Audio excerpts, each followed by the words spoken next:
Assalamualaikum warahmatullahi wabarakatuh. Halo anak-anak, selamat pagi. Bagaimana kabar kalian hari ini? Pada pertemuan kali ini, kita akan belajar pelajaran 2 tentang beriman kepada Allah dan Rasul-Nya. Subtema 1, beriman kepada Allah Subhanahu wa Ta'ala. Adapun tujuan pembelajaran kita kali ini, yang pertama, siswa diharapkan mampu meyakini adanya Allah Subhanahu wa Ta'ala. Yang kedua, siswa diharapkan mampu memahami makna iman kepada Allah. Dan yang ketiga, siswa diharapkan mampu menyebutkan benda-benda dan makhluk ciptaan Allah yang ada di sekitar kita. Nah, untuk itu langsung saja kita simak video kita kali ini. Saksikan bersama-sama. Anak-anak, tahukah kalian siapa yang menciptakan alam semesta beserta isinya? Bagaimana kita mengenal pencipta alam semesta beserta isinya? Ayo, ikuti pelajaran ini. Insya Allah kalian dapat membuktikan adanya Allah Sang Pencipta. Allah Subhanahu wa Ta'ala, pencipta dan penguasa alam raya ini dan seisinya. Zat Allah adalah sesuatu yang gaib.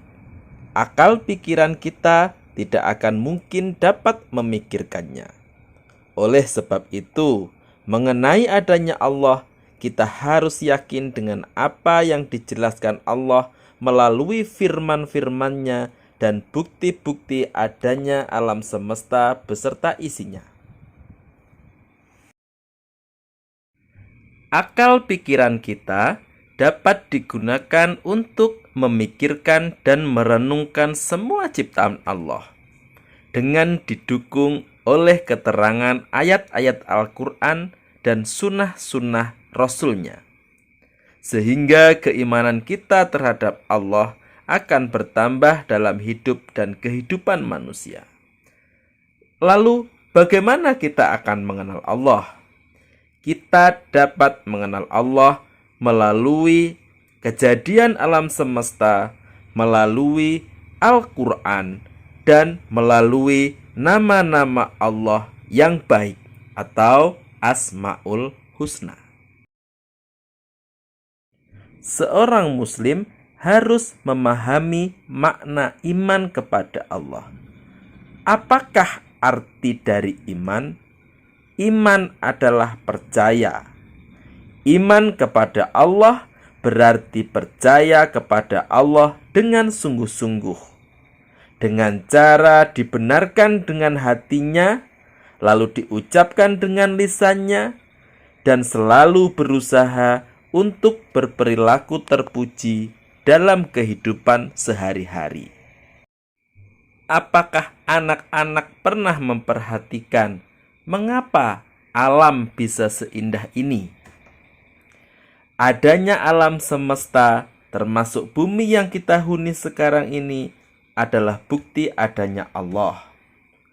Alam semesta ini merupakan bukti yang paling sederhana yang telah Allah sediakan. Bukti fisik ini tersedia bagi semua orang. Di saat kita melihat gunung, melihat sungai, dan keindahan alam di sekeliling kita, kita akan segera merasa bahwa semua itu tidak hadir begitu saja. Yang selanjutnya, kita bisa mengenal Allah melalui ayat-ayat Al-Quran. Di dalam Al-Quran, terdapat ayat-ayat yang menjelaskan tentang adanya Allah. Di antaranya yang terdapat pada surah Al-Baqarah ayat 163 yang berbunyi, A'udzu billahi minasyaitonir rajim. Bismillahirrahmanirrahim. Wa ilahukum ilahu wahid. La ilaha illa huwar rahmanur rahim. Yang artinya, dan Tuhan kamu adalah Tuhan yang Maha Esa. Tidak ada Tuhan selain Dia yang Maha Pengasih, Maha Penyayang. Quran Surah Al-Baqarah ayat 163. Cara mengenal Allah yang selanjutnya adalah melalui Asmaul Husna. Apa itu Asmaul Husna? Asmaul Husna adalah nama-nama Allah yang baik. Jumlahnya 99. Namun, kita akan mempelajari 3 di antaranya, yaitu Al-Basir, Al-Adl, dan Al-Azim.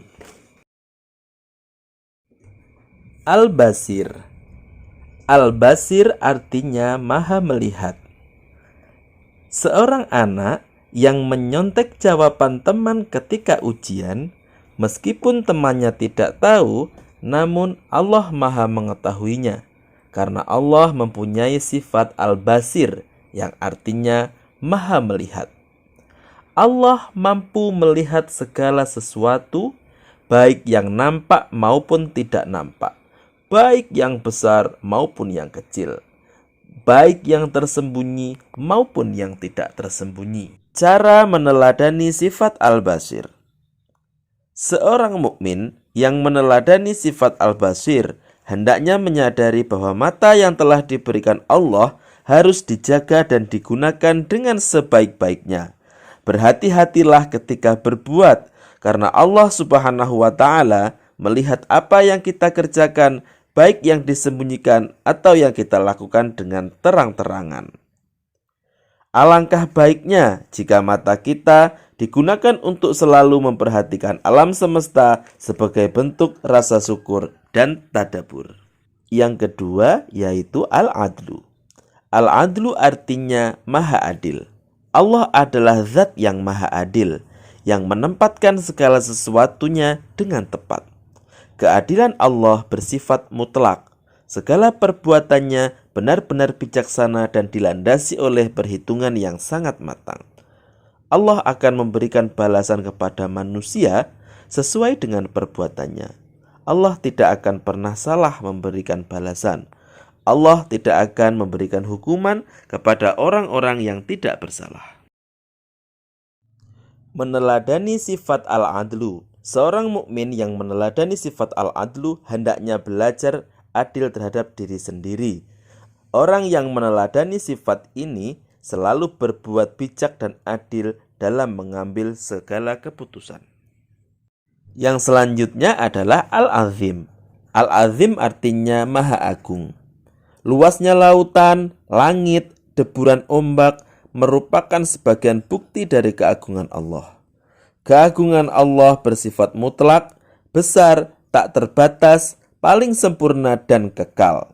Tidak ada yang bisa menandingi keagungan, kebesaran, dan kekuasaan Allah. Allah memerintahkan kepada hambanya untuk menyucikan namanya yang agung. Salah satu bentuk meneladani sifat Al-Azim adalah dengan menaati segala perintahnya dan menjauhi segala larangannya, serta mengikuti dan meneladani akhlak Rasulullah dengan cara mencintai, mengikuti, dan melaksanakan sunnah-sunnahnya. Alhamdulillah, pada pertemuan kali ini, pada pelajaran beriman kepada Allah dan Rasulnya, kita cukupkan sampai di sini. Semoga ilmu yang kita dapatkan bisa bermanfaat dan menambahkan keimanan kita kepada Allah. Sampai jumpa pada pertemuan kita yang selanjutnya. Assalamualaikum warahmatullahi wabarakatuh.